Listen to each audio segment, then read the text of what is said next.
अस्सलाम वालेकुम। Latest government news update channel पर आपका वेलकम है। आज की वीडियो गवर्नमेंट के जो सरकारी मुलाजमीन हैं उनके तनख्वाह, पेंशन, पे रूल अपडेट से रिलेटेड है। आज की वीडियो में दो तीन अहम बातें आपके साथ डिस्कस करना चाहती हूँ। जो सबसे पहली बात है वो तनख्वाहों में तरमीम एक्ट है कि किन मुलाजमीन की तनख्वाहों में इजाफा हुआ है और किन की तनख्वाहों में इजाफा नहीं हुआ। जो सेकेंडली है कि हुकूमत पंजाब में तकरीबन 30,000 और तकरीबन इससे ज़्यादा ही असामियों को असामियों को ख़त्म करने का ऐलान कर दिया है, बल्कि बाकायदा इसका नोटिफिकेशन आ चुका है। और ना रहेगी बांस, ना बजेगी बांसुरी, ना ही सीट्स होंगी, ना ही अप्लाई करेंगे और ना ही वो सीट्स अवेल होंगी हमारे लिए। लेकिन इसका इम्पैक्ट क्या होगा ये भी इस वीडियो में डिस्कस करेंगे। इससे पहले आप मेरे चैनल को सब्सक्राइब, मेरी वीडियो को लाइक एंड शेयर लाजमी कीजिएगा। ये जो सैलरी और पेंशन है, इसके जो महीने का पे रूल है वो कल परसों तक चल जाएगा। जो तनख्वाह है वो 24 अप्रैल और से लेके 30 अप्रैल के दरमियान अकाउंट में क्रेडिट हो जाएगी। नेक्स्ट जो है वो मई की तनख्वाह भी आपको जल्दी ही मिल जाएगी इंशाल्लाह। मई की जो मई महीने में जो एक्सपेक्टेड है कि उनको हमें 2 सैलरीज और 2 पेंशन्स मिलें। और ये जो इन्फॉर्मेशन है ऑथेंटिक है बिल्कुल, और ऑथेंटिक सोर्सेज के ज़रिए मिली हुई है। खैबर पख्तूनख्वा असम्बली के स्पीकर, डिप्टी स्पीकर और अरकान असम्बली की तनख्वाहों और मराद में इजाफे के लिए तनख्वाहों, मराद और इस्ताहक एक्ट 1975 में तरमीम की तैयारी कर ली गई है। चलें बढ़ते हैं अपनी कंप्लीट इन्फॉर्मेशन की तरफ। नई मौजूदा तरमीम के तहत अब तनख्वाहों और मराज या पेंशन में इजाफे का इख्तियार बराह रास्त जो है वो फाइनेंस कमेटी को मिल गया है। कानून साजी के बगैर ही जो है वो फाइनेंस ही डिसाइड करेगी कि हमें पे कितना इजाफा होगा, हमारी पेंशन में कितना इजाफा होगा या कितनी कमी होगी। इस तब्दीली का मकसद जो है वो ये है कि कानून साजी के चक्रों में नहीं पड़े, बगैर किसी कानून साजी के, बगैर किसी कमेटियों को बिठाए हमारे जो है वो मंजूरियाँ दी जाएँ।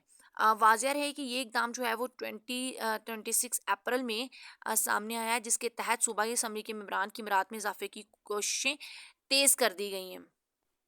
मेंबरान असम्बली की तनख्वाह मराद में इजाफे का मनसूबा तैयार, कानून साजी की बजाय इजाफे का इख्तियार फाइनेंस कमेटी को देने के लिए बिल्स तैयार कर दिए गए हैं। बिल की मंजूरी जो है वो फाइनेंस डिपार्टमेंट करेगा और किसी भी कानून साजी के बगैर जो है वो ये फैसला किया जाएगा। तरमीमी बिल सूबाई काबीना और असम्बली से मंजूर करवाए जाएंगे।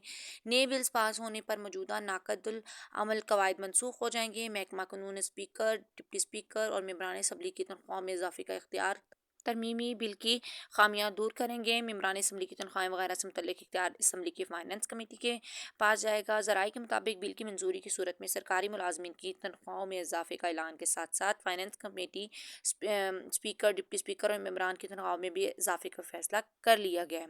ज़ाहिर सी बात है, यह हुकूमत में जो लोग बैठे हैं उनकी मर्जी है, जब चाहे वो इजाफा कर सकते हैं, जब चाहे वो अपनी सैलरी में इजाफा कर सकते हैं।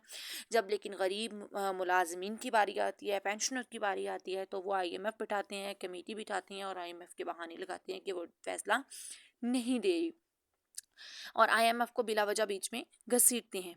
लेकिन अब कोई भी IMF की ज़रूरत नहीं होगी, वो डायरेक्टली डिसाइड तो करेगा।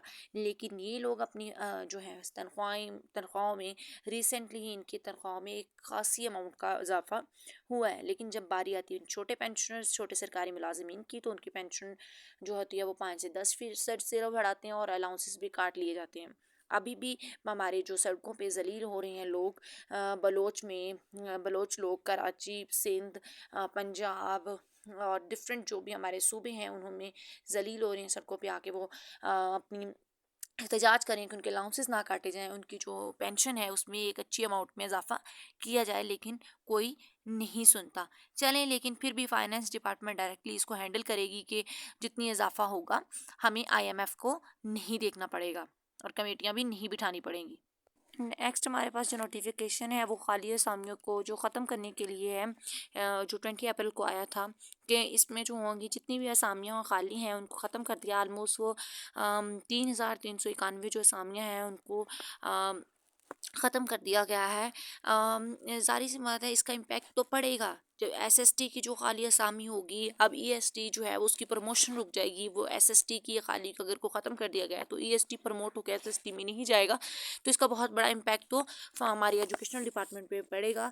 लेकिन ये एक फ़ैसला है जो कि हमारे कौमी ख़र्चों को पर जैसे कौमी ख़जाने पर बोझ था, 300 अरब की यहाँ बचत हो चुकी है इसकी वजह से।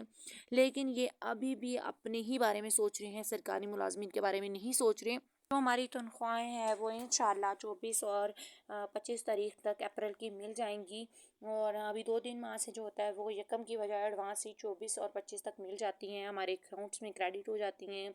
उसके अलावा जो नेक्स्ट मंथ मई है उस पर भी ईद उल अज़हा की वजह से अर्ली हमें मिल जाएंगी पे। और एक्सपेक्टेड है कि जैसा कि मैंने स्टार्ट में बताया था कि एक्सपेक्टेड है कि दो पेंशन, दो तनख्वाहें मिलेंगी, डबल मिलेंगी। लेकिन इसका जो फिर खामियाजा है वो हमें नेक्स्ट समय जून के मंथ में भुगतना पड़ेगा। उम्मीद करती हूँ आपको मेरी वीडियो अच्छी लगी होगी और ये मुकम्मल इन्फॉर्मेशन जो होगी वो आपको इसमें मिल गई होगी, आपके लिए बहुत इन्फॉर्मेटिव होगी।